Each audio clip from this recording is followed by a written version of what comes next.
Hi friends.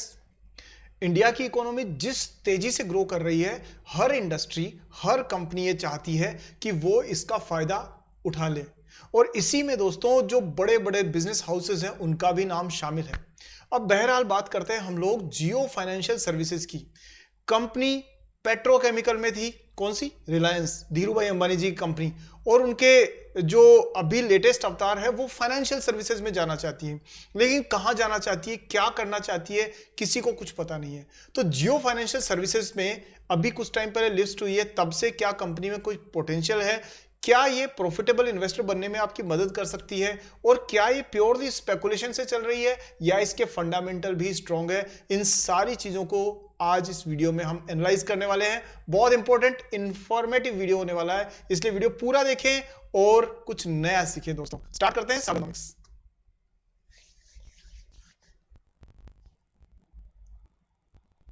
तो दोस्तों video में आगे बढ़े और जियो फाइनेंशियल सर्विसेज में बड़ी ही इंटरेस्टिंग चीजें मैं आपको बताने वाला हूं, मजा आएगा आपको वीडियो में। लेकिन सबसे पहले आप वीडियो को अभी से लाइक कर दीजिए, लाइक बटन नीचे है, अभी क्लिक करके लाइक कर दीजिए क्योंकि बाद में आप भूल जाते हो। और दोस्तों वीडियो देख रहे हैं, चैनल पे पहली बार आए हैं तो सब्सक्राइब कीजिए और बेल आइकन को ऑन कर दीजिए ताकि मेरी नेक्स्ट वीडियो आपको तुरंत मिल जाए। चलिए दोस्तों जानते हैं जियो फाइनेंशियल सर्विसेज के बारे में। और हाँ, इसमें मैं आपको एक छोटी सी स्टोरी बताता हूं, उससे आप रिलेट कर पाएंगे। कई बार क्या होता है कि हमें ना कहीं एक से दूसरी जगह जाना होता है, तो हम क्या करते हैं, फ्लाइट की या ट्रेन की टिकट एडवांस में बुक करवा के रख लेते हैं कि भाई जाना हुआ तो ठीक है, नहीं जाना हुआ तो कैंसिल करवा लेंगे। यही होता है ना दोस्तों, जियो फाइनेंशियल के साथ में भी बिल्कुल ऐसा ही है। कंपनी को खुद को कुछ पता नहीं है कि वो क्या करना चाहती है। वो एसेट मैनेजमेंट में जाना चाहती है, मतलब म्यूचुअल फंड्स में, या वो होम लोन्स में जाना चाहती है, या पेमेंट बैंक बनना चाहती है, या फिर वो इंश्योरेंस ब्रोकिंग करना चाहती है, कुछ पता नहीं है। लेकिन अंबानी बंधुओं ने देखा कि भाई इस फाइनेंशियल स्पेस के अंदर दम तो है, तो क्यों ना अपनी सीट पहले अपना टावर करके बुक कर दी जाए, उसके बाद में हम लोग देख लेंगे कि क्या करना है। So there is absolutely no clarity about the business strategy and therefore I'm telling you that this needs to be seen for some time। और हम कुछ समय बिजनेस मॉडल को एनालाइज करें, यूएसपी को देखें, कंपनी के फंडामेंटल्स को देखें, बाद डिसीजन लें। चलिए आप मेरी बात पे ऐसे थोड़ी मानोगे, तो इसलिए मैं आपको ना प्रूफ के साथ बात करता हूं। तो देखिए स्क्रीन पर देखिए, ये जियो फाइनेंशियल सर्विसेज का क्या है, ये लेटेस्ट प्रेजेंटेशन है कंपनी की,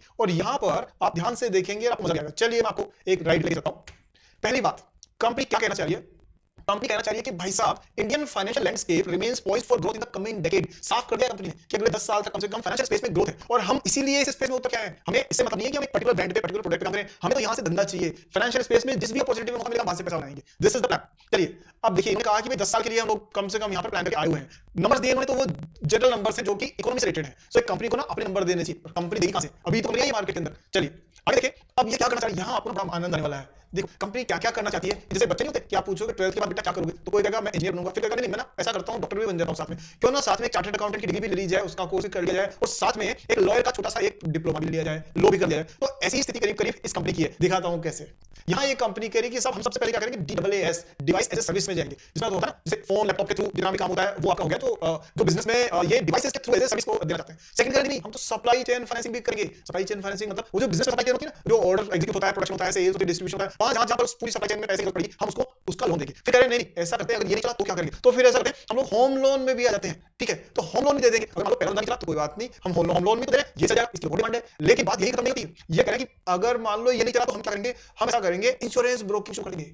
आप समझो, बीमा योजना, LIC को टक्कर, या मैं कहूंगा कि जो भी बड़े ICICI लोम्बार्ड को टक्कर। तो क्या हम इंश्योरेंस में उतर जाएंगे। अगर लोन का धंधा नहीं चला, डिवाइस सर्विस नहीं चला, कुछ नहीं चला, तो इंश्योरेंस बेच लेंगे। लेकिन रुको, सिर्फ इंश्योरेंस बेचने की बात नहीं है, हमें हो सकता है कि पेमेंट बैंक भी लॉन्च कर दे अपना। मतलब कि जैसे एयरटेल का या पेटीएम का पेमेंट बैंक था, छोटे बैंक होते हैं, वो हम लॉन्च करें। फिर उनका यार हो सकता है बोलना चाहिए, तो क्या करें, पेमेंट सर्विसेज में आ जाएंगे लोग। पेमेंट सोल्यूशन में कौन सा पेमेंट सोल्यूशन? वही UPI वाला, जिसमें QR कोड करते हैं, उसमें स्कैन करते हैं, आपको हम करते हैं ना लेन देन रात दिन। तो ये सारे जो स्पेस है UPI वाला, ये करें कि उसमें कुछ टेक्नोलॉजी का हम लोग एडवांसमेंट लेके जाएंगे।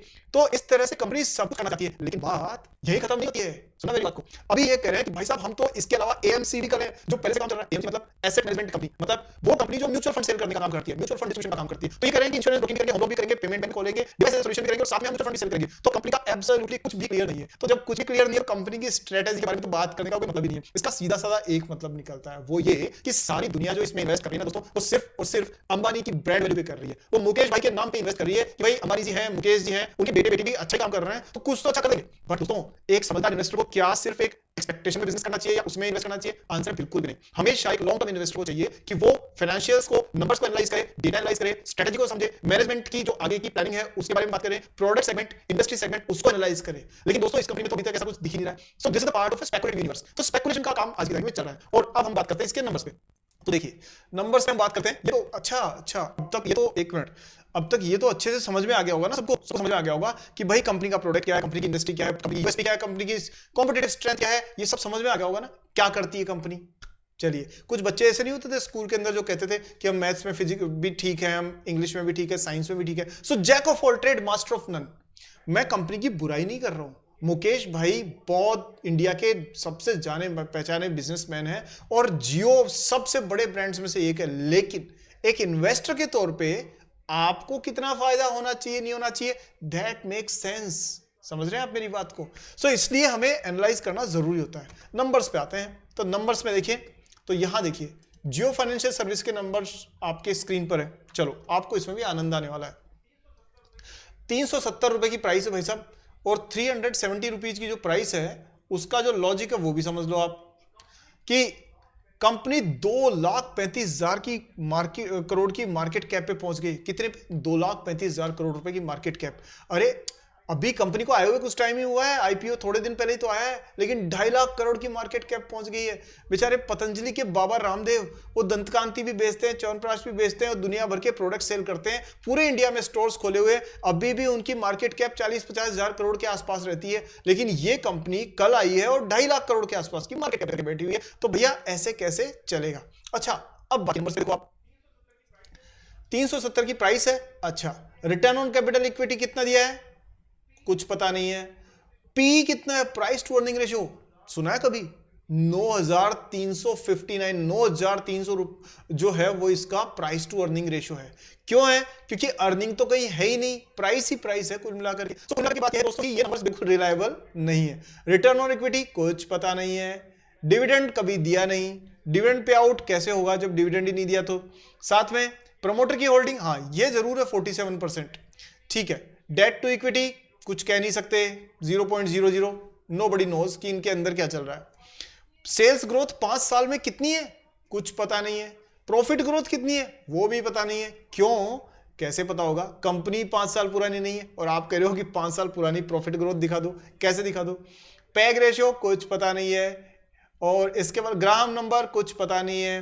पेट्रोस्की स्कोर जो है 3 है, वो बिल्कुल खराब है, लेकिन इसको भी आप नहीं ले सकते। क्यों? क्योंकि अभी बाकी नंबर्स का पता नहीं है। चलो रिजल्ट्स पे आ जाते हैं। यहां देखिए आप, ऑपरेटिंग प्रॉफिट मार्जिन, अब इसमें क्या बात करेंगे यार।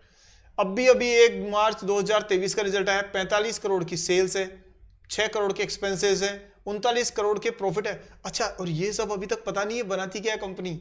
चलिए, 88% का ऑपरेटिंग प्रॉफिट मार्जिन है। भाई एक बात बताओ, ये उस इंडस्ट्री में जाना चाहती है ना जिसमें इंटरेस्ट के 0.1% ऊपर नीचे होने से इंडस्ट्री हिल जाती है। अगर 50 बेसिस पॉइंट आरबीआई ऊपर नीचे करता है रेट को, तो पूरी इंडस्ट्री डामाडोल हो जाती है, और वहां पर ये 88% का मुनाफा कैसे बुक कर रहे हैं? ध्यान रखो दोस्तों, जो भी फाइनेंशियल कंपनीज होती है उसमें जरूरी होता है कि एनआईएम मेंटेन किया जाए, नेट इंटरेस्ट मार्जिन, और उसके लिए जरूरी होता है कि कॉस्ट ऑफ कैपिटल कम हो, यानी सीओसी। अब इनकी सीओसी क्या है? कुछ पता नहीं है। रिटर्न ऑन एसेट्स कितना मिल रहा है? कुछ पता नहीं है। कंपनी क्या करती है ये तो पता चले, फिर ये नंबर भी मिल जाएंगे।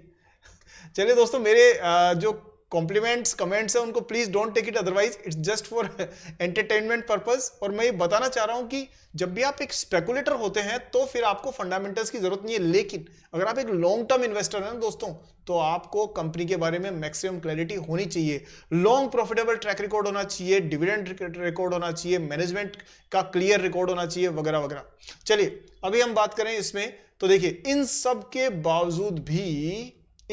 बावजूद भी एफआईआईज, देखिए प्रमोटर 47% लेके बैठे हैं, फिर भी 19% से ज्यादा यानी लगभग 20% एफआईआईज ने पैसा लगा रखा है, और करीब करीब 13% डीआईआईज ने पैसा लगा रखा है, और 20% करीब करीब हमारे आपके जैसे कॉमन इन्वेस्टर के पास में है। अब सवाल ये उठता है कि भाई ये बताओ कि जब कंपनी का कुछ पता ही नहीं है तो ये एफआईआईज डीआईआईज जो है ये किस बेसिस पे पैसा लगा रहे हैं? ये तो समझदार लोग होते हैं ना, फिर इन्होंने 20% 13% कैसे लगा लिया, 33% कैसे ले लिया? सो ये बिल्कुल लॉजिकल आंसर है, क्वेश्चन है, अगर आपके दिमाग में सवाल आता है। अब इसका आंसर दोस्तों ये है कि जैसे आप और हम होते हैं ना, वैसे ही ये कंपनीज भी ना अपनी पूरी जो कैपिटल होती है उसको अलग अलग सेगमेंट पे रखती है। Minimum risk segment, medium risk segment और हाई रिस्क सेगमेंट। तो कुछ अलोकेशन ये वहां करते हैं जहां रिस्क ज्यादा होती है। Jio financial is not a bad company, I am not saying that कि ये खराब, नहीं नहीं बिल्कुल नहीं, मुकेश भाई की कंपनी खराब कैसे हो सकती है, लेकिन अभी तक ट्रैक रिकॉर्ड इसका सामने नहीं आया, तो उसका फर्क क्या पड़ता है कि हमें ये पता नहीं कि इस कंपनी में रिस्क कितनी है। हो सकता है ये मल्टीबैगर बन जाए, हो सकता है कि पता नहीं कितने गुना रिटर्न दे दे, हो सकता है कि ये बिल्कुल ना चले, हो सकता है कि कुछ और हो जाए, लेकिन एक long term investor, value investor होता है जो ट्रैक रिकॉर्ड के हिसाब से अपना डिसीजन लेता है, और इसलिए एफआईज ने अगर इसमें पैसा लगाया तो they are taking a risk, क्योंकि उनको पता है कि जहां रिस्क है वहां रिवॉर्ड भी है। जाहिर सी बात है ना, पिछले साल भर में लार्ज कैप कंपनीज में सिर्फ 20% रिटर्न दिया है, मिड कैप कंपनीज ने 40% के आसपास दिया है, और स्मॉल कैप कंपनीज जिनमें सबसे ज्यादा रिस्क होती है उन्होंने 60% के आसपास रिटर्न दिया है। तो दोस्तों इसी वजह से ये कंपनीज भी इसमें मौजूद है कि भाई जियो यानी अंबानी यानी कि ट्रस्ट फैक्टर यानी कि कुछ तो अच्छा करेंगे। अब ये स्पेकुलेटिव यूनिवर्स है, बट अगर आप इस पे खेलना चाहते हैं तो ये आपकी चॉइस है। बिल्कुल मैं हाँ और ना बिल्कुल नहीं कह रहा हूं दोस्तों। जरा टेक्निकल्स पे एक बार नजर डाल लें तो अगेन आप देख सकते हैं आपके स्क्रीन पर टेक्निकल्स हैं, और ये लंबी लंबी जो कैंडल स्टिक्स दिख रही है ग्रीन कलर की, और ये तेज उछाल जो दिख रहा है लिस्टिंग के बाद से ही, वो आपको साफ तौर पे बताता है कि लोग सिर्फ एंथुजियाज्म यानी उत्साह के बेसिस पर इसमें अपना पैसा लगा रहे हैं। लेकिन इसमें मैं कोई भी तरीके का आगे का एनालिसिस इसलिए नहीं दे सकता क्योंकि कंपनी के नंबर्स अभी आने बाकी हैं। लेकिन एक चीज मैं जरूर आपको बता दूंगा दोस्तों, ये बहुत क्लासिक एग्जांपल आपको बता रहा हूं यहां पर, और वो ये है कि इसमें आपने एक आइडियल केस देख सकते हैं जिसको आप कप एंड हैंडल पैटर्न बोलते हैं ना, वो आपको बनता हुआ नजर आ रहा है। देखिए यहां पर कैसे ये बना दोस्तों आपका कप, ठीक है, और इसके बाद ये बन गया हैंडल। चलिए मैं आपको वापस थोड़ा सा बताता हूं, ये ना ये जरूरी होता है कि आप अगर टेक्निकल्स में नजर रखते हैं तो आपको टेक्निकल्स के बारे में भी थोड़ा बहुत जानकारी होनी चाहिए। देखिए ये कप और ये हैंडल, और ये यहां से ब्रेक करने के बाद में ब्रेकआउट होकर के और ये ग्रोथ पाथ पे चल पड़ा। सो दोस्तों ये एक तरीके से classic case of technical analysis है, लेकिन अभी इसमें कोई भी लंबे नंबर देना ठीक नहीं है लॉन्ग टर्म के। मैं आपको ये कहूंगा कि इसके स्टॉक पे नजर रखिए और देखिए कि ये आने वाले रिजल्ट्स कैसे रहते हैं इसके, उसके बेसिस पर हम लोग और अपडेटेड एनालिसिस अपना शेयर करेंगे, और तब हम इसके बारे में डिटेल में बात और कर पाएंगे। सो दोस्तों मेरा ये कहना है कि ऐसी कंपनी जिसमें बहुत ज्यादा रिस्क हो, उसमें एक साथ बहुत सारी कैपिटल लगाना रिस्की हो सकता है, डेंजरस हो सकता है। सो अपना एनालिसिस करके सोच समझ करके अपना डिसीजन लीजिएगा। वैसे भी ये मेरी तरफ से कोई रिकमेंडेशन नहीं है, ना बाइंग की ना सेलिंग की, ये एजुकेशनल वीडियो है। मैं चाहता हूं कि आप स्टॉक मार्केट की बारीकियां सीख करके अपना डिसीजन लेना सीखें। चलिए दोस्तों, अगर चैनल को आपने लाइक नहीं किया है तो अभी वीडियो को अभी लाइक करिए ना, और वीडियो को शेयर करिए सारे दोस्तों के साथ जो किसी की भी टिप्स और इधर उधर की न्यूज के चक्कर में कहीं उल्टा सीधा पैसा फंसा देते हैं। उन सबको शेयर करिए, कहीं ना कहीं हृदय से वो आपका आभार व्यक्त करेंगे। और दोस्तों चैनल को सब्सक्राइब नहीं किया तो अभी करिए, बेल आइकन को ऑन करिए। आपने इतना प्यार दिया, सम्मान दिया, इतना समय दिया, उस सब के लिए दोस्तों बहुत बहुत